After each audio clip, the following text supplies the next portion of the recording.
नमस्कार, शाम के 7 बज चुके हैं। आप देख रहे हैं सीधे कोलकाता के नेताजी भवन से। आज तक आपके साथ मैं हूं चित्रा त्रिपाठी। पश्चिम बंगाल में सियासी शंखनाद हो चुका है। हर गुजरते दिन के साथ यहां का राजनीतिक तापमान बढ़ता हुआ चला जा रहा है। एक तरफ टीएमसी में भगदड़ जारी है तो वहीं बीजेपी दूसरी तरफ टीएमसी के नेताओं पर अपनी निगाहें जमा कर रखी हुई है।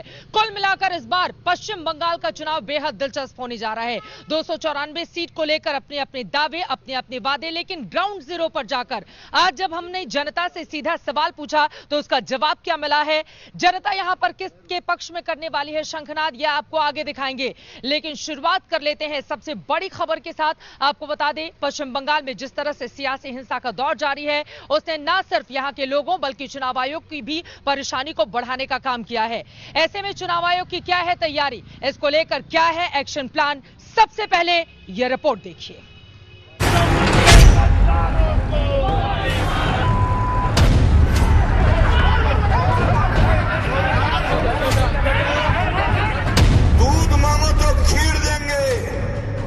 अगर बंगाल मांगो तो छीड़ देंगे।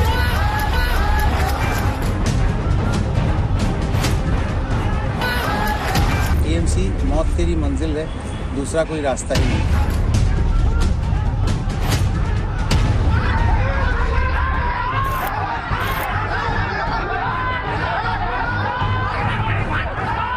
तो रोज अगर आप गोली मारेगा बोलेगा तो मुझे आत्मरक्षा करना मेरा कॉन्स्टिट्यूशनल राइट है। इस दिन से मुकुल राय तृणमूल छोड़कर बीजेपी ज्वाइन किया, उसी दिन गद्दार सब बंगाल की राजनीति में आ गए।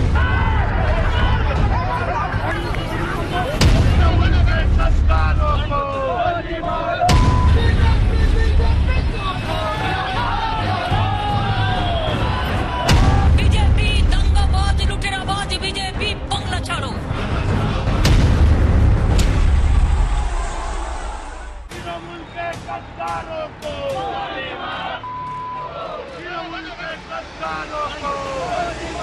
हिंसा के हुंकार, मारपीट, चीरफाड़। बीजेपी दंगाबाज लुटेराबाज, बीजेपी बंगला छोड़ो। भड़काऊ भाषण और गिरता सियासी स्तर। दूध मांगो तो खीर देंगे, अगर बंगाल मांगो तो छीड़ देंगे। टीएमसी मौत तेरी मंजिल है, दूसरा कोई रास्ता ही नहीं। चेहरे बदल जाते हैं, सरकारें बदल जाती हैं, मुद्दे बदल जाते हैं, लेकिन नहीं मिटते तो पश्चिम बंगाल की सियासत में कई सालों से चले आ रहे खून के धब्बे, जिन पर रोक लगाने की चुनौती अब चुनाव आयोग के सामने है। बीजेपी और टीएमसी दोनों चुनाव आयोग का दरवाजा खटखटा चुके हैं, जिसे लेकर आयोग एक्शन में नजर आ रहा है। पश्चिम बंगाल में होने वाले विधानसभा चुनाव से पहले चुनाव आयोग के अधिकारियों ने सभी दलों के नेताओं और आला अधिकारियों के साथ मुलाकात की। चुनाव आयोग ने माना कि पश्चिम बंगाल चुनाव काफी तनाव भरा हो सकता है। भड़काऊ भाषण और हिंसा को लेकर आयोग सख्ती से पेश आएगा। सीएपीएफ बल की भारी तैनाती की जाएगी। संवेदनशील इलाकों में वीडियोग्राफी कराई जाएगी। वोटर लिस्ट की गड़बड़ियों को लेकर चुनाव आयोग ने कहा कि हमारे कर्मचारी इस पर विस्तार से काम कर रहे हैं। Almost 2 hour interaction with the political parties. I'll give you some of the highlights of that meeting.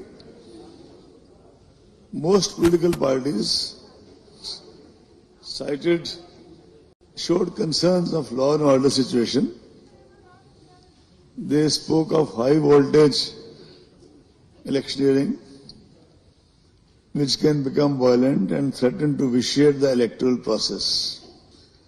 They also talked about provocative slogans, a communally charged atmosphere, etc., etc. कल बीजेपी और टीएमसी के नेताओं ने आयोग के सामने एक दूसरे पर संगीन आरोप लगाए थे।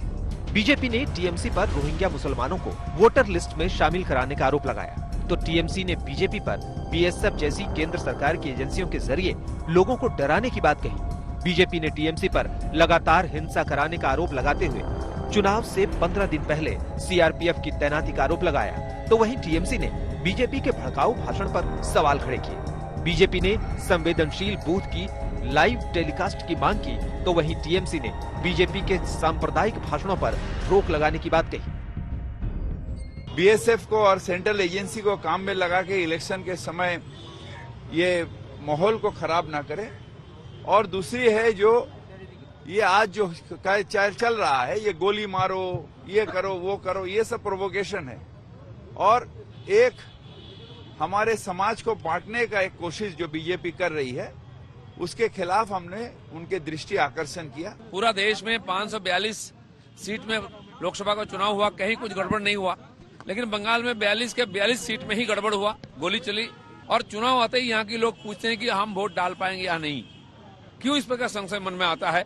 इसको निराकरण करना, लोगों को निर्भय रूप से निश्चित होकर वोट देने का वातावरण बनाना चुनाव कमीशन का जिम्मेदारी है। आरोप प्रत्यारोप के बीच पश्चिम बंगाल में हिंसा कम होने का नाम नहीं ले रही है। कूच बिहार में टीएमसी और बीजेपी कार्यकर्ताओं के बीच हिंसक झड़प हुई और दोनों पार्टियों के कार्यालय में तोड़फोड़ की गई, जिसमें कई कार्यकर्ता घायल और इलाके में तनाव का माहौल बना हुआ है।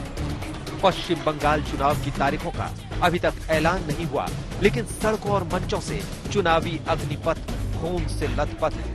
ऐसे में बंगाल में शांतिपूर्ण चुनाव कराना आयोग के लिए किसी चैलेंज से कम नहीं है। कोलकाता से चित्रा त्रिपाठी और इंद्रजीत कुंडू के साथ आज तक ब्यूरो। हमारे साथ दो मेहमान भी आ चुके हैं, उनका तारुफ आपसे करवाऊं उसके पहले एक और रिपोर्ट आपके लिए देखनी बेहद जरूरी है। कल 23 जनवरी है, नेताजी सुभाष चंद्र बोस की जन्म जयंती, जिसको लेकर बीजेपी पराक्रम दिवस के तौर पर आगे बढ़ रही है। लेकिन अपना जो पराक्रम वो पश्चिम बंगाल में दिखा रही है, क्या उससे टीएमसी डर गई है? क्योंकि एक और मंत्री, वन मंत्री राजीव बनर्जी ने आज दे दिया है इस्तीफा, जिसके बाद कयास ये लग रहे हैं कि बहुत जल्द वो बीजेपी में शामिल हो जाएंगे। सवाल ये खड़ा हो रहा है, सर्द मौसम में जिस तरह की पतझड़ टीएमसी में देखी जा रही है, ममता बनर्जी अपने गढ़ को बचाएंगी कैसे? यह रिपोर्ट देखिए।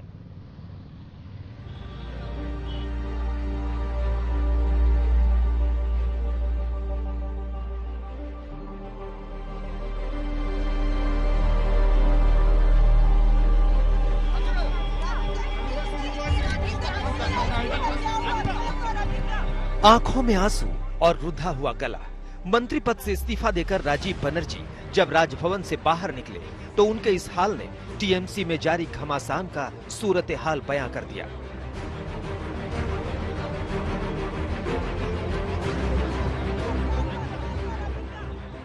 पहले तो राजीव बनर्जी सवालों से बचते रहे, लेकिन जब बोलना शुरू किया तो उनका दर्द छलक गया।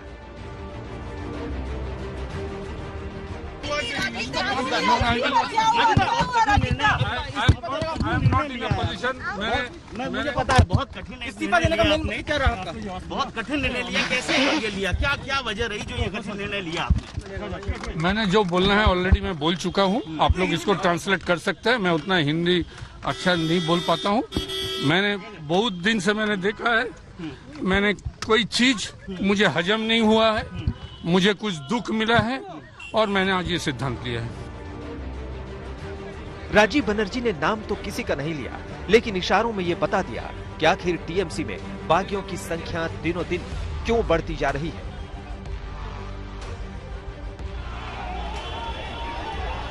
और जिस वक्त बंगाल की सड़कों पर सत्ता का रण छिड़ा हुआ है, उस वक्त ममता के रणबांकुरे एक एक कर उनसे दूर क्यों जा रहे हैं। राजीव बनर्जी को बीजेपी में शामिल होने वाले शुभेंदु अधिकारी का करीबी माना जाता है। यही वजह है कि टीएमसी सांसद सौगत रॉय मंत्री पद से इस्तीफे को बीजेपी की प्लानिंग बता रहे हैं। অনেক দিন আগে পদত্যাগ করেছিল, তারপর রাজীব গান্ধী একই কায়দায় মানে প্রথমে ইস্তফা দিচ্ছেন, প্রথমে বেশুরু হচ্ছেন, তারপরে ইস্তফা দিচ্ছেন, এটা কি পরিকল্পিত? হ্যাঁ, এটা বিজেপি প্ল্যানটা করে দিচ্ছে। टीएमसी भले ही बीजेपी पर हमला बोलकर खुद के बचाव की कोशिश करे, लेकिन हाल के दिनों में पार्टी में जिस तरह से भागम भाग मची है, वो ममता बनर्जी की टेंशन बढ़ाने वाली है। हालांकि ममता बनर्जी पार्टी में जारी बगावती तेवरों से खुद को बेअसर दिखाने की कोशिश कर रही हैं और कुछ दिन पहले उन्होंने पार्टी छोड़ने वालों को बोझ तक बता दिया था। ममता बनर्जी और उनकी पार्टी की पहचान मुश्किलों में पड़ती हुई दिखाई दे रही है, क्योंकि आज राजीव बनर्जी जो कि उनके वन मंत्री हैं, उन्होंने इस्तीफा दे दिया है। इसके 17 दिन पहले लक्ष्मी रतन शुक्ला ने इस्तीफा दे दिया था और उसके पहले शुभेंदु अधिकारी ने। इस तरह से मंत्रियों और विधायकों के इस्तीफा देने का सिलसिला जारी है। बीजेपी इसी ताक में बैठी हुई है कि इस्तीफा दे टीएमसी से और बीजेपी में ये नेता शामिल हो जाएं ताकि ममता दीदी के लिए मुश्किलें इस बार के चुनावों में खड़ी की जा सके। मामला भले कुछ भी हो, लेकिन 30-31 जनवरी को अमित शाह फिर से बंगाल के दौरे पर जाने वाले हैं और कल पीएम मोदी खुद भी कोलकाता में रहेंगे। ऐसे में बीजेपी के शीर्ष नेताओं के दौरे से पहले एक और मंत्री का इस्तीफा दीदी का संकट बढ़ने का साफ संकेत है। कोलकाता से चित्रा त्रिपाठी और इंद्रजीत कुंडू के साथ आज तक ब्यूरो। एक तरफ मंत्री का इस्तीफा हुआ तो दूसरी तरफ टीएमसी ने अपनी एक विधायक को बाहर का रास्ता दिखा दिया है। जी हां, आपको बताते चले पूर्व बीसीसीआई अध्यक्ष रहे जगमोहन डालमिया की बेटी हैं वैशाली डालमिया, जिनको टीएमसी ने कर दिया है बाय बाय, क्योंकि लगातार वो अपनी ही पार्टी के खिलाफ एक के बाद एक सवाल खड़े कर रही थी, जिसके बाद टीएमसी की बड़ी कार्रवाई। तो क्या वो भी बीजेपी में जाएंगी? अब इसी के साथ ये भी चर्चा शुरू हो चुकी है और इसी पर बातचीत करने के लिए इस वक्त कोलकाता में मेरे साथ बेहद दो खास मेहमान जुड़ चुके हैं। उनका तारुफ आपसे करवा देती हूं। टीएमसी की ओर से प्रवक्ता हमारे साथ रिजू दत्ता जी जुड़ चुके हैं, रितेश तिवारी जो कि स्पोक्स पर्सन है और वाइस प्रेसिडेंट है भारतीय जनता पार्टी के यहाँ पश्चिम बंगाल के। इन दोनों से हम चर्चा करेंगे, लेकिन सबसे पहले आपसे मतलब ठंड है, आप पूरे उसी मिजाज में भी दिखाई दे रहे हैं, लेकिन ये जो पतझड़ आपकी पार्टी का है, ये तो मतलब चुनाव आते आते कोई नेता बचेगा ममता दीदी और उनके भतीजे के अलावा? देखिए, हमारे पार्टी में आज भी 200 के करीब एमएलए हैं। जो लोगों को 5 साल बाद इलेक्शन के 2 महीने पहले उनको लग रहा है कि उनका बात कोई सुन नहीं रहा है, वो काम नहीं कर रहा है, तो वो अभी पार्टी स्ट्रिक्ट हो गई है। इसीलिए पार्टी ने वैशाली डालमिया को निकाल दिया है पार्टी से। और आपको एक चीज समझना, लोकतंत्र है कि नहीं, वो तो अपनी बात रख लोकतंत्र और गणतंत्र दोनों है हमारी पार्टी में। पर वैशाली डालमिया कौन थी? गणतंत्र या गणतंत्र? नहीं, गणतंत्र है हमारे पार्टी में। गणतंत्र है? नहीं, गणतंत्र है। और आपको यह भी समझना पड़ेगा कि वैशाली डालमिया को वो जिनकी बेटी है, उनके सम्मान में दीदी ने उनको विधायक बनाया था और आज सडनली उनको लग रहा है कि उनको कुछ मिला नहीं है, वो काम नहीं कर पा रहे। तो ऐसे लोग जो इलेक्शन से पहले अपना चेहरा दिखाते हैं, सुनेंगे ही नहीं अपने नेताओं की, मतलब या तो यहाँ पर सिर्फ 2-3 गिने चुने ऐसे नेता हैं जिनकी चल रही है, बाकी नेताओं की आप लोग सुनेंगे नहीं, तो वो क्या करेंगे? देखिए, सुनते तो हम सबकी हैं, पर इन लोगों की ख्वाहिशें थोड़ा ज्यादा बढ़ गई हैं इलेक्शन से पहले, तो ये लोग अपना रंग दिखा रहे हैं। तो इसीलिए हम लोग जो एसिम्टोमेटिक नेता थे, वो अभी जो सिम्टम्स दिखा रहे, तो हम लोग उनको वैक्सीनेट करके निकाल रहे हैं। और इनके जो सिम्टम्स दिखाने वाले नेता हैं, बीजेपी बाहें फैलाकर उनका स्वागत कर रही है कि आइए यहीं पर फैलाइए जो कुछ भी फैलाना है। जीत के लिए क्या टीएमसी नेताओं के भरोसे है बीजेपी? देखिए, भारतीय जनता पार्टी को लोकसभा के चुनाव में 40% वोट आए थे, हम 18 सीट जीत के आए थे, तो इसलिए आपका ये सवाल पूर्णतः सही नहीं है। लोकतंत्र में किसी नजर तो रहती है ना, टीएमसी के नेताओं उकसाने का भी काम कर रही है बीजेपी। अगर भारतीय जनता पार्टी के उकसाने से लोग बाहर आ रहे हैं, तो फिर एक सवाल उठता है कि तृणमूल कांग्रेस अपने नेताओं को संभालने में व्यर्थ है कि भारतीय जनता पार्टी उकसा रही है और वो बाहर आ जा रहे हैं। अगर ऐसा होता तो रिजू को भी हमारे पार्टी में शामिल हो जाना चाहिए, मैं भी उकसा देता हूँ। ऐसा नहीं होता है। जिनको लग रहा है कि तृणमूल कांग्रेस के अंदर वो उपेक्षित है, ये मैं नहीं कह रहा हूँ, वो स्वयं उन लोगों का आरोप है। सही गलत क्या है, ये दोनों पक्ष, तृणमूल कांग्रेस और ये उनका मामला है। मैं बाहर से इस पे मेरा कोई भी टिप्पणी करना उचित नहीं होगा। आप लोग मजे ले रहे हैं ना, उनकी पार्टी में भगदड़ मची हुई है, आप लोग तो मजे ले रहे हैं। देखिए, एक जिम्मेदार भारतीय जनता पार्टी के कार्यकर्ता के नाते मैं इतना कह सकता हूं, भारतीय जनता पार्टी में कौन शामिल होगा नहीं होगा ये उसका निजी निर्णय होगा। हम किसी भी पार्टी के तोड़ फोड़ में हमारा कोई दिलचस्पी नहीं है, ये उनका। तोड़ फोड़ नहीं करते हैं तो फिर तोड़ फोड़ के आरोप क्यों लगा? मैं बता रहा हूं, इनके 18 सांसद हैं 2019 से। कोरोना गया, कोरोना जैसा महामारी गया, अम्फान गया, एक सांसद दिखे नहीं। ठीक है, अभी इनके जो पहले सारी के जो नेता थे वो अभी बैक बेंचर्स हो गए। अभी इनको हमारे जो नेता थे, वो जो लोग, वो तो आपको भी बुला रहे हैं, कह रहे हैं मैं उकसा रहा हूं हमारी पार्टी ना, जो हमारे पार्टी के नेता थे, जो लोग अभी खुद बोल रहे कि हम लोग 2014 से बीजेपी का काम कर रहे थे अंदर में रह के, जो लोग खुद सीबीआई ईडी से प्रोब हो रहे हैं, आज वो जाके इनके पहले नेता बन रहे और इनको सैल्यूट करना पड़ा। ये तो दुख का बात है बीजेपी को लेके। ये मतलब सैल्यूट करने की नौबत क्यों आ गई? जिसके खिलाफ आप लोग आग उगलते थे, जहर उगलते थे, उन्हीं को आप फूल बरसा रहे हैं। हमारी चिंता न करे रिजू भाई, अपनी पार्टी की चिंता करे। रहा बात कि हम लोग, इतनी मासूमियत से रितेश जी आप बातें तो कर रहे हैं, लेकिन ये बात तो सही है ना कि इनकी पार्टी के नेताओं के भरोसे बीजेपी इस समय मतलब पूरी की पूरी फोर्स यहां पर आ चुकी है ताकि टीएमसी में तोड़फोड़ करके उनके नेताओं को शामिल करो और चुनावी जीत हासिल करो। देखिए, दूर दूर तक ऐसा कोई मानना नहीं है। हम वापस आपसे कह रहे हैं, 2018 के चुनाव से पहले हमारे गृह मंत्री जी, तत्कालीन भारतीय जनता पार्टी के अध्यक्ष, हर कार्यक्रम में कहते थे कि चुनाव के परिणाम आएंगे, हम 22 सीटें जीत के आएंगे। हम 18 जीते, 2 बहुत नैरो मार्जिन से हम हार गए। लगभग हमारा जो टारगेट था हम उसके पास थे। इस बार भी हमारा टारगेट है 200 के पार, हम 50%। वो तो पीएम को चुनने के लिए था ना, इस बार तो सीएम को चुनने का चुनाव है। चित्रा जी, कौन है सीएम आपका कैंडिडेट? कोई है मुख्यमंत्री का? भारतीय जनता पार्टी राष्ट्रीय पार्टी है। भारतीय जनता पार्टी के बारे में थोड़ा जानकारी कर लीजिए रिजू भाई। हम जहां भी विपक्ष में होते हैं, पूरी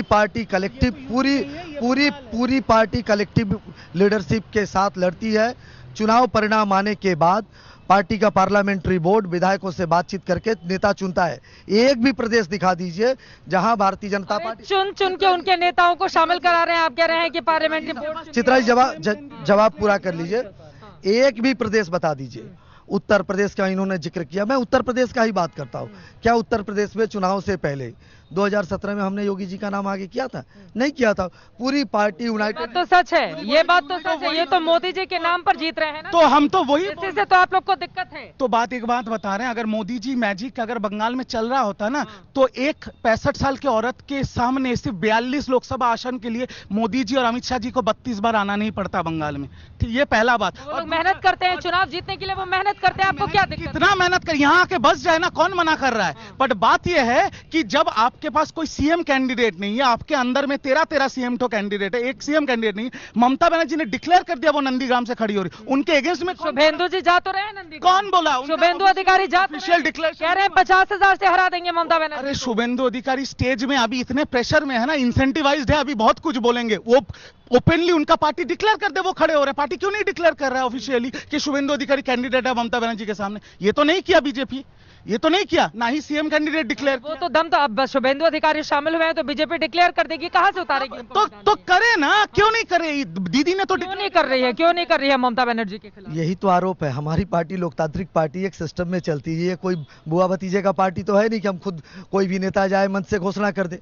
और दूसरी बात उन्होंने कहा कि भारतीय जनता पार्टी के पास मुख्यमंत्री का कैंडिडेट नहीं है। दूसरी तरफ आपको कह रहे हैं हमारे पास 13 मुख्यमंत्री के कैंडिडेट है। तो कल तक ये लोग आरोप लगा रहे थे कि बीजेपी के पास फेस नहीं है। आज हमारे प्रतिपक्ष में आज हमारे प्रतिपक्ष के लोग इस बात को मान रहे हैं कि हमारे पास 13 उम्मीदवार है, हमारे पास 13। आपके पास बस नेता है। अरे मैंने क्या अभी इन्होंने कहा ना, अभी देखिए पश्चिम बंगाल में टोटल 80,000 बूथ है। बूथ पे तो शुभेंदु अधिकारी जाके नहीं बैठेगा, बूथ पे तो आपको कैडर चाहिए। इनके पार्टी का दिक्कत है, इनके पार्टी में सब नेता है, कोई बड़े बड़े नेता यहाँ पर सभी तो नेता है। अमित शाह जी क्या बूथ पे जाके बैठेंगे? नहीं बैठेंगे ना। इनके पास कैडर कहाँ है जो वोट करवाएंगे? सब नेता ही हैं। मोदी जी से लेकर शुभेंदु अधिकारी सब नेता है, काम करने वाला कोई नहीं है, उससे वोट नहीं होता। मैडम, जमीन पे हमारे कार्यकर्ताओं ने लड़के पश्चिम बंगाल की इस कुशासन को खत्म करने में 138 कार्यकर्ताओं ने शहीदी दी है पार्टी के लिए। और आज ये अभी थोड़ी देर पहले अभी आपसे कह रहे थे कि अम्फान आया, कोविड आया, हमारे नेता कहाँ थे? हमारे विधायक, हमारे सांसद को रास्ते पे उतर के लोगों को मदद करने के लिए पुलिस ने रोका। 1,000 करोड़ रुपए भी तो दिए गए थे ना यहाँ पर। सुनिए, अम्फान का टोटल डैमेज हुआ 1 लाख करोड़, उसमें मोदी जी आके 1,000 करोड़ देके क्या बंगाल की जनता का वोट खरीदने आ रहे हैं? क्या करने आए हैं? 1,000 करोड़ देके हमारा 85,000 करोड़ जीएसटी बाकी है, दे दें। हम तो हाथ नहीं फैलाने गए थे उनके पास कि हमें पैसा दीजिए। वो खुद आके चुनावों के दौरान ही आपको जीएसटी की याद आ रही है, इसके पहले आपको जीएसटी दे रहे हैं। तो मोदी जी यहाँ पर खुद आके क्यों 1,000 करोड़ दे रहे हैं? हमने तो मांगा नहीं है, उनको देना है। हमारा अम्फान के दौरान अगर यहाँ पर क्षति पहुंचेगी तो देंगे ही, प्रधानमंत्री है। 1 लाख करोड़ का क्षति हुआ है, उसका रिकॉर्ड सेंट्रल गवर्नमेंट को पहुंचाएगा। उसमें 1 लाख करोड़ दे देंगे, फिर आप कहेंगे 10 लाख करोड़ चाहिए, फिर कहेंगे आप 10 हमारा पैसा। जवाब दीजिए। चित्रा जी दो जवाब देता हूं प्लीज। पहला बात, इन्होंने कहा कि हमारे सांसद विधायक कहाँ थे? हमारे सांसद विधायकों को काम नहीं करने दिया गया। सांसद विधायक लोगों के पास खड़ा होने के लिए उनको हाईकोर्ट का दरवाजा खटखटाना पड़ा। और दूसरी बात जो इन्होंने आरोप लगाया, बिना प्रदेश की सरकार के अम्फान के 24 घंटे के अंदर देश के प्रधानमंत्री स्वयं मुख्यमंत्री के से फोन पर बात किए। मुख्यमंत्री को लेके उत्तर 24 परगना और दक्षिण 24 परगना दोनों की यात्राएं की। बिना प्रदेश के मांगे 1,000 करोड़ रुपया पहले अनुदान दिया। फिर इसके बाद हम ये कह रहे, न पैसा आपका है, न पैसा प्रदेश का है, न पैसा बाकी 85,000 करोड़ रुपए स्टेट का बाकी है। वहां पर आप मुझे 1,000 करोड़ देंगे किसी और काम के लिए? अरे भैया, हमारा सारा पैसा हमें दे दीजिए, हम खुद कर लेंगे। ना पैसा केंद्र का है ना पैसा प्रदेश का है। पैसा केंद्र और प्रदेश के दोनों जगहों का पैसा आम टैक्स पेयर का पैसा है, आम लोगों का। आप अपने टाइम पे बोलिएगा प्लीज, हैव पेशेंस प्लीज। तो जो तरीका है, और उसके बाद अम्फान को लेके मामला सीएजी के जांच का हाई कोर्ट ने आदेश दिया। हाई कोर्ट के उस आदेश के खिलाफ 1 महीने के बाद वापस पश्चिम बंगाल की सरकार सीएजी उसकी इंक्वायरी न कर सके, उसको रोकने का प्रयास कर रही है आधिकारिक रूप से। आप लोगों के ऊपर भी तो आरोप लग रहे हैं कि राज्य सरकार को काम नहीं करने दे रही है बीजेपी। राज्य सरकार काम करना चाहती है, आप लोग हर जगह लगा देते हैं। 2 करोड़ रुपया तृणमूल कांग्रेस के लोगों ने आधिकारिक रूप से लौटाया है प्रदेश की कोषागार में। जिस तरीके से गरीब लोगों के साथ भ्रष्टाचार किए अम्फान में, इसीलिए के जांच से ये लोग भाग रहे हैं। आखिर इतना डर किस बात का है? कर लेने दीजिए सीएजी का जांच, दूध का दूध पानी का पानी हो जाएगा। जल्दी जवाब दे रहे हैं। वो कितना भी पैसा भेजे, वो कह रहे हैं जब भ्रष्टाचार ही करना है तो आम जनता को पैसा मिलेगा। एक चीज सिर्फ आपके चैनल के दर्शकों को मैं पूछना चाहता हूं कि अब जब विधानसभा वोट होगी तो बंगाल की जनता किस पे वोट देगी? कम्युनल पॉलिटिक्स में, मंदिर बनाने के लिए, मस्जिद बनाने के लिए, या स्कूल कॉलेज अस्पताल और लोगों के सेवा के लिए और डेवलपमेंट के लिए? आज सेंट्रल गवर्नमेंट ने पेट्रोल की गाड़ी में आप भी चढ़ते हैं, हम भी चढ़ते हैं और रितेश जी भी चढ़ते हैं। पेट्रोल 91 रुपीस है, गैस का दाम 150 रुपए बढ़ गया। आम जनता उनको वोट देंगी क्योंकि वो धर्म का सहारा लेके चले। आम जनता वोट देगी उनको जो काम किया है, और ममता बनर्जी ने जो काम किया वो लोग सहारा तो आप भी ले रहे हैं। पुजारियों के लिए अलग व्यवस्था की जा रही है, उनको पैसे दिए जा रहे हैं, तो दोनों में बहुत ज्यादा फर्क तो है। जब हम पॉलिटिकल एजेंडा पर बात कर रहे हैं, हम तृणमूल कांग्रेस की बैड गवर्नेंस की बात करते हैं, तो ये लोग धर्म की बात करते हैं और सांप्रदायिकता की आरोप हमारे ऊपर लगा। अरे हम तो कह रहे हैं कोविड के मिसमैनेजमेंट की बात, हम कह रहे हैं अम्फान में भ्रष्टाचार की बात। इनके मंत्री सरकारी मीटिंग में सरकारी मीटिंग के अंदर इस प्रदेश के खाद्य मंत्री ने स्वीकारा कि केंद्र के द्वारा आया हुआ चावल इनके लोगों ने लूट लिया। कल 125वीं जन्म जयंती है नेताजी सुभाष चंद्र बोस की। उनके घर के बाहर इस वक्त मेरी मौजूदगी है। कल विक्टोरिया मेमोरियल में एक बहुत बड़ा कार्यक्रम होने जा रहा है जिसमें खुद प्रधानमंत्री नरेंद्र मोदी शामिल होंगे। पराक्रम दिवस के तौर पर बीजेपी इस समारोह को मनाने जा रही है, जिसको न सिर्फ पश्चिम बंगाल में बल्कि देश भर में अलग अलग हिस्सों में खास कार्यक्रम आयोजित करके नेताजी के पराक्रम को याद किया जाएगा। लेकिन पश्चिम बंगाल में बीजेपी के इस कवायद के बाद एक अलग तरह की सियासी रण देखी जा रही है। एक तरफ बीजेपी का पराक्रम दिवस, तो वहीं दूसरी तरफ ममता बनर्जी भी नेताजी की विरासत को संभालते हुए आगे बढ़ने की कोशिश करेंगे और कल एक बड़े कार्यक्रम के जरिए वो पूरे पश्चिम बंगाल में संदेश देंगी कि नेताजी की विरासत की असली हकदार वही हैं। कल दीदी सैकड़ों की हुजूम के साथ सड़क पर उतरेंगी और करेंगी पदयात्रा।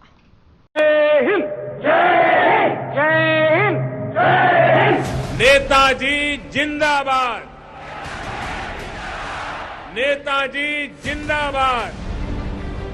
नेताजी सुभाष चंद्र बोस भारत भारती की आन बान और शान के प्रतीक, जिनके नाम से ही हर हिंदुस्तानी की छाती गर्व से तन जाती है। अगर कोई कहे तुम मुझे खून दो मैं तुम्हें आजादी दूंगा, तो तुरंत सुभाष बाबू की याद आती है। यानी जन जन के दिल में किस प्रकार से जगह बनाई होगी इसका हम अंदाज कर सकते हैं। नेताजी सुभाष चंद्र बोस से सिर्फ बंगाली अस्मिता ही नहीं जुड़ी है, पूरे भारत का गौरव जुड़ा है। लेकिन पश्चिम बंगाल के चुनावी माहौल में नेताजी सियासत की बिसात पर बिठाए जा चुके हैं। तेरे सुभाष मेरे सुभाष की जंग शुरू हो गई है। नेताजी की 125वीं जयंती पर केंद्र सरकार ने कल पराक्रम दिवस मनाने का ऐलान किया है। प्रधानमंत्री नरेंद्र मोदी कल खुद कोलकाता के विक्टोरिया पैलेस में आ रहे हैं। भारत सरकार का यह आधिकारिक कार्यक्रम है जिसमें प्रधानमंत्री मोदी शिरकत करने वाले हैं। बाकायदा वो नेताजी की चिट्ठियों से जुड़े हुए किताब को भी वो लॉन्च करेंगे। इसके अलावा डाक टिकट सिक्का भी जो कि 4 अलग अलग धातुओं से मिलकर बनाया गया है, उसको भी प्रधानमंत्री नरेंद्र मोदी देश के सामने रखेंगे। अपने आप में काफी ज्यादा महत्वपूर्ण कल 23 जनवरी का, क्योंकि नेताजी की 125वीं ये जयंती है। लेकिन इस जयंती के मौके को दरअसल राजनेता अपने अपने पक्ष में मनाना चाहते हैं, लेकिन बीजेपी काफी ज्यादा उत्साहित उसका ये कहना है कि पराक्रम दिवस के तौर पर नेताजी की बात इसलिए देश की जनता और यहाँ की युवाओं के बीच पहुंचनी चाहिए क्योंकि नेताजी ने इस देश में जो अलग जगाई, तुम मुझे खून दो मैं तुम्हें आजादी दूंगा, या फिर जय हिंद के नारे के साथ जिस तरह से पूरा का पूरा देश एक हो गया था, उन पलों को महसूस कर पाना भी अपने आप में गौरव से भर देता है। इसी वजह से बीजेपी काफी ज्यादा उत्साहित। प्रधानमंत्री नरेंद्र मोदी कल कोलकाता की नेशनल लाइब्रेरी में नेताजी सुभाष चंद्र बोस पर इंटरनेशनल सेमिनार को संबोधित करेंगे। शाम 4:30 बजे विक्टोरिया मेमोरियल में प्रधानमंत्री पहुंचेंगे, जहां रंगारंग सांस्कृतिक कार्यक्रम का आयोजन किया गया है। पीएम मोदी नेताजी के पत्रों पर आधारित एक किताब का लोकार्पण करेंगे। प्रधानमंत्री नेताजी की याद में एक स्मारक सिक्का और डाक टिकट भी जारी करेंगे। साथ ही आईएनए के सेनानियों और स्वतंत्रता सेनानियों का सम्मान करेंगे। इसके बाद प्रधानमंत्री मोदी नेताजी सुभाष चंद्र बोस पर अपनी बात रखेंगे।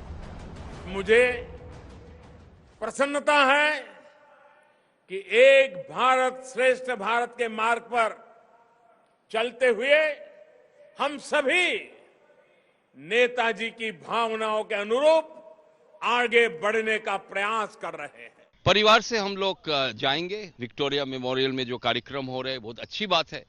हमने चिट्ठी दिया था परिवार की पक्ष से प्रधानमंत्री जी को, जी आप आइए, कलकत्ता आइए, 23 जनवरी नेताजी को जन्मदिन हम लोग मना रहे हैं, आप भी एक साथ आके हम लोग मिल के करते हैं। तो बहुत अच्छी बात है, उन्होंने ये हम लोग का जो अनुरोध था उन्होंने एक्सेप्ट किया, आ रहे। मगर देखिए नेताजी को सम्मान देने के लिए एक म्यूजियम का जो 4 दीवार है इसमें आप सीमित नहीं रख सकते हैं। एक स्टैचू बना के उनको सम्मान नहीं दे सकता है। आपको सम्मान देना है तो नेताजी का जो इंक्लूसिव आइडियोलॉजी, सब धर्मों को एक बना के जो उन्होंने एक उदाहरण रखा है, इसको आपको मान्यता देनी पड़ेगा। बात सिर्फ कल नेताजी की जयंती मनाने तक ही सीमित नहीं है। नेताजी पर कार्यक्रम तो पूरे साल चलेंगे। प्रधानमंत्री मोदी की अगुवाई में 85 सदस्यों की एक उच्च स्तरीय समिति बनाई गई है, जो पूरे साल नेताजी की 125वीं जयंती वर्ष को लेकर कार्यक्रमों की रूपरेखा तैयार करेगी, जिसकी शुरुआत कल प्रधानमंत्री मोदी कर रहे हैं। नेताजी सुभाष चंद्र बोस का जन्मदिन Narendra Modi second prime minister जो कलकत्ता आ रहे हैं। पहला जो प्रधानमंत्री थे लाल बहादुर शास्त्री जी, उन्होंने आया था दिसंबर 1965 में। उन्होंने मेरा पिताजी अमियोनाथ बोस को चिट्ठी दिया था कि देखिए जनवरी 1966 में हम ताशकंद जा रहे हैं, तो 1 महीना पहले हम आके नेताजी का जो स्टैचू है, जो मेन स्टैचू रेड रोड में, इसको हम अनवेल करना चाहते हैं। तो पिताजी बोला जरूर आप आइए। तो लाल बहादुर शास्त्री जी आए थे। हम काफी छोटा था, but I was there in that programme, I remember. ये तो हुई केंद्र सरकार, प्रधानमंत्री और बीजेपी की तैयारी। अब जरा टीएमसी और बंगाल की मुख्यमंत्री ममता बनर्जी का कार्यक्रम भी जान लीजिए। नेताजी की 125वीं जयंती पर कल ममता बनर्जी कोलकाता की सड़कों पर जुलूस निकालेंगी। ममता का यह जुलूस श्याम बाजार से रेड फोर्ट तक जाएगा। 9 किलोमीटर लंबे इस जुलूस की अगुवाई खुद ममता बनर्जी करेंगी। केंद्र सरकार नेताजी की जयंती को पराक्रम दिवस के तौर पर मना रही है, तो ममता सरकार ने इस दिन को देश नायक दिवस के तौर पर मनाने का ऐलान किया है। विक्टोरिया मेमोरियल के बाहर इस वक्त मेरी मौजूदगी है और कल यहीं पर प्रधानमंत्री नरेंद्र मोदी का बहुत बड़ा कार्यक्रम होने जा रहा है। बीजेपी पराक्रम दिवस के तौर पर इसको मनाना चाहती है, जबकि टीएमसी का इस पर अलग ही रुख है। राज्य सरकार का कार्यक्रम जो कल दोपहर में शुरू हो जाएगा, वो देश नायक दिवस के तौर पर मनाना चाहती है। यकीनन पश्चिम बंगाल से नेताजी की जो गहरी जड़ें जुड़ी हुई हैं, उसको ये पार्टियां अपने अपने पक्ष में भुनाने की कोशिश कर रही हैं, जिसके जरिए जनता के मन में वो अपनी घर बना सकें और साथ ही यहां के वोटरों के मिजाज को अपने पक्ष में कर सकें। पश्चिम बंगाल का विधानसभा चुनाव रंग पकड़ रहा है। महापुरुषों की सियासत जोर पकड़ रही है। गुरुदेव रविंद्रनाथ टैगोर, स्वामी विवेकानंद और नेताजी सुभाष चंद्र बोस सियासत की बिसात पर बिछ चुके हैं। नेताजी किसके हैं, ये साबित करने के लिए फिलहाल बीजेपी और टीएमसी में रस्साकशी चल रही है। चित्रा त्रिपाठी के साथ इंद्रजीत कुंडू, कोलकाता, आज तक। पश्चिम बंगाल की राजनीति में शायद ही कभी ऐसा मौका आया हो जब नेताजी के नाम पर दो दिग्गज बड़ी बड़ी पार्टियां आपस में टकरा रही हो। एक तरफ भारतीय जनता पार्टी जो पराक्रम दिवस के तौर पर बड़े कार्यक्रम के जरिए न सिर्फ संदेश देने की कोशिश कर रही है बल्कि नेताजी के नाम पर यहां के वोटरों को लुभाने में भी लगातार लगी हुई है। और जब खुद समारोह में प्रधानमंत्री नरेंद्र मोदी की मौजूदगी हो तो जरा सोचिए ये कार्यक्रम कितना महत्वपूर्ण हो जाता है। जबकि टीएमसी लगातार बीजेपी पर हमलावर है, पराक्रम शब्द को लेकर वो बीजेपी पर तीखे सवालों की बौछार कर रही है और साथ ही ये कह रही है कि देश के नायक को लेकर बीजेपी आगे नहीं बढ़ सकती। कुल मिलाकर 23 जनवरी की ये जो तारीख है 2021 की, कल बीजेपी और टीएमसी के बीच माना यही जा रहा है कि टक्कर जोरदार रहने वाली है। पश्चिम बंगाल के चुनावी मैदान के बीच में आ गए हैं नेताजी। 23 जनवरी को नेताजी के नाम पर बीजेपी और टीएमसी अपनी अपनी जोर आजमाइश करने वाले हैं। प्रधानमंत्री नरेंद्र मोदी पराक्रम दिवस के कार्यक्रम में शरीक हो रहे हैं तो ममता बनर्जी नेताजी के नाम पर कोलकाता में सड़क नापने का इरादा बना चुकी हैं। उत्तरी कोलकाता के श्याम बाजार में स्थित नेताजी का ये विशाल स्टैचू कोलकाता का एक लैंडमार्क माना जाता है और यही जगह से कल मुख्यमंत्री ममता बनर्जी नेताजी की 125वां जन्म जयंती का अनुष्ठान का सूचना करेंगी और यहां से एक पदयात्रा निकाली जाएगी जो दक्षिण कोलकाता में रेड रोड में नेताजी का और एक स्टैचू है, वहां तक ये पदयात्रा निकाला जाएगा। दरअसल पश्चिम बंगाल सरकार ने यह ऐलान किया है कि नेताजी का 125वां जन्म जयंती पश्चिम बंगाल में देश नायक दिवस के रूप में मनाया जाएगा। कोलकाता की सड़कों पर ममता बनर्जी की सुभाष चंद्र बोस के साथ बैनर और होर्डिंग टंग गए हैं।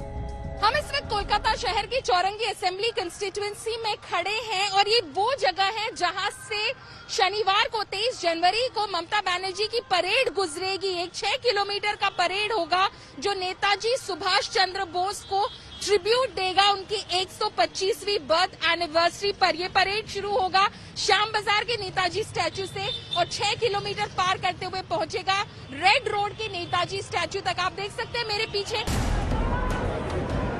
करीब महीने भर पहले 19 दिसंबर को गृह मंत्री अमित शाह ने पश्चिम बंगाल में शक्ति प्रदर्शन किया था तो उसके जवाब में 29 दिसंबर को ममता बनर्जी ने बीरभूम में पदयात्रा निकालकर उसका जवाब दिया था।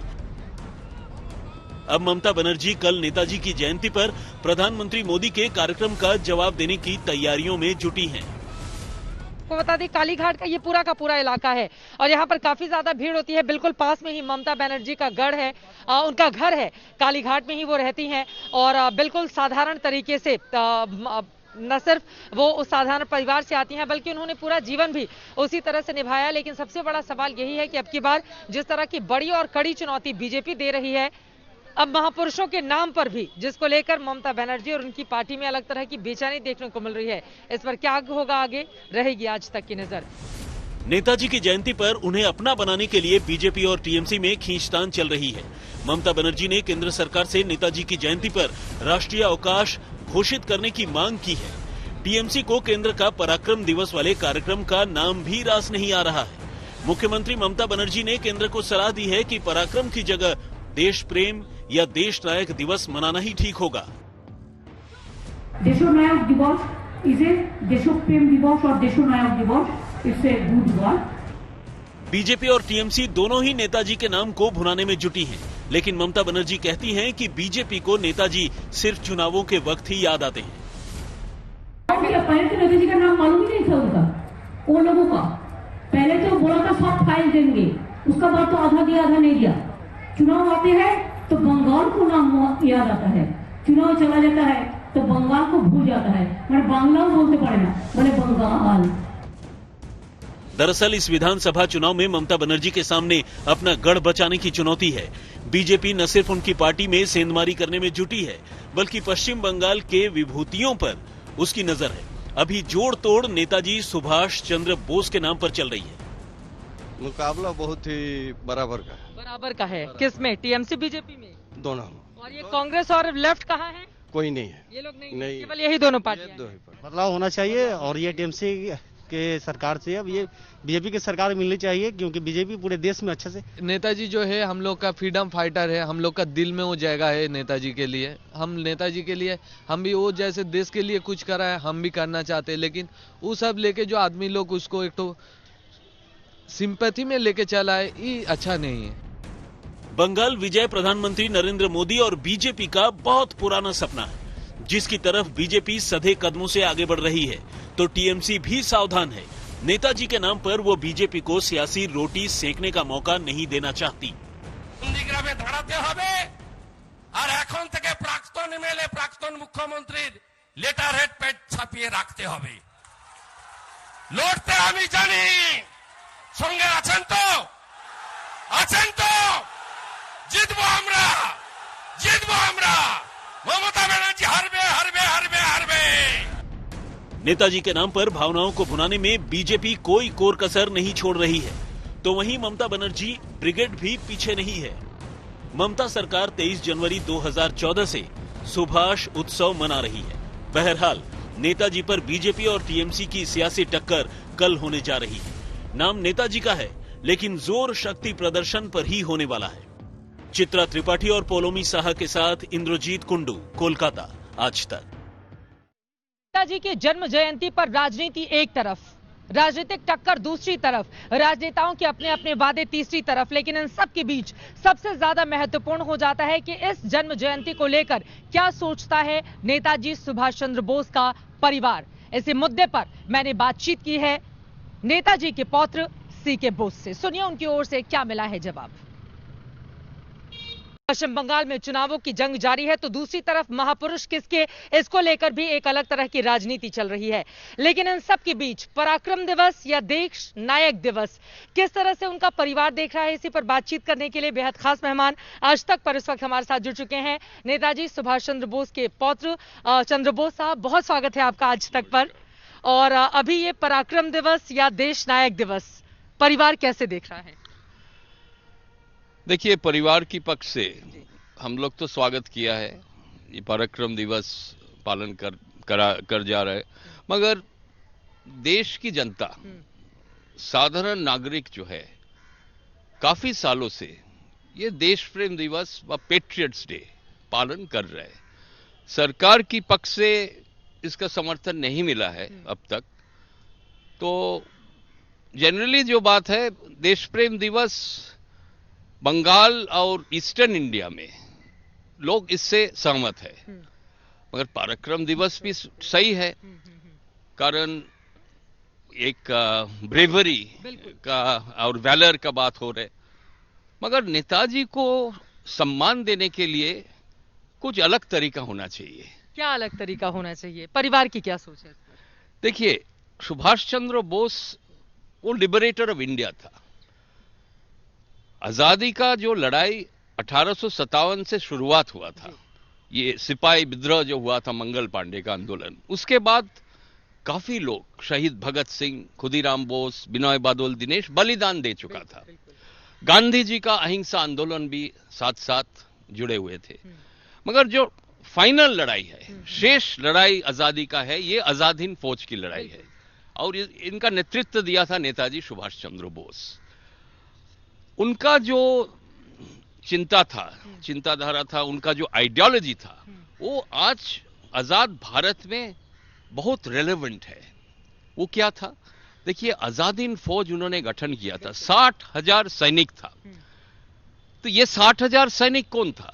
उसमें एक भी मुसलमान नहीं था, एक भी हिंदू नहीं था, एक भी सिख नहीं था। तो फिर 60,000 लोग कौन था? 7,000 लोग भारतीय था।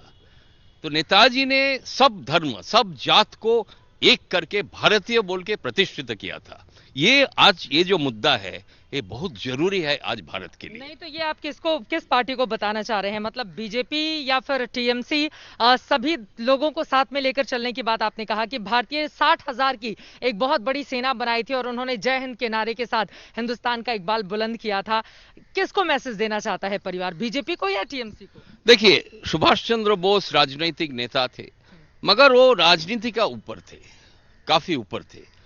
तो कोई अभी देखिए राजनीतिक दल अलग बात है, मगर हम देश की युवा पीढ़ी जो है उनको ये आदेश देना चाहता है कि भारत को रक्षा करना है, भारत को एक करना है। देखिए भारत बंटवारा हो गया 1947 में, फिर से हम बंटवारा नहीं होना चाहते हैं। तो नेताजी के परिवार और यहां की सियासत को लेकर आपने रिपोर्ट भी देखी, उनके परिवार के लोगों को भी आपने सुना, लेकिन आपको बताते चले अब से कुछ ही मिनट पहले प्रधानमंत्री नरेंद्र मोदी की ओर से पश्चिम बंगाल की जनता के नाम एक ट्वीट किया गया है। उन्होंने कहा पराक्रम दिवस के मौके पर कोलकाता में उनकी मौजूदगी रहेगी और इस खास कार्यक्रम के जरिए नेताजी के शौर्य को, उनके बलिदान को, उनके त्याग को हम याद करेंगे। हमारी इस पेशकश में अभी के लिए बस इतना ही, लेकिन कल दिन भर सबसे बड़ी कवरेज सीधे कोलकाता से आप देखेंगे लाइव मेरे साथ। अभी के लिए शंखनाद में बस इतना ही।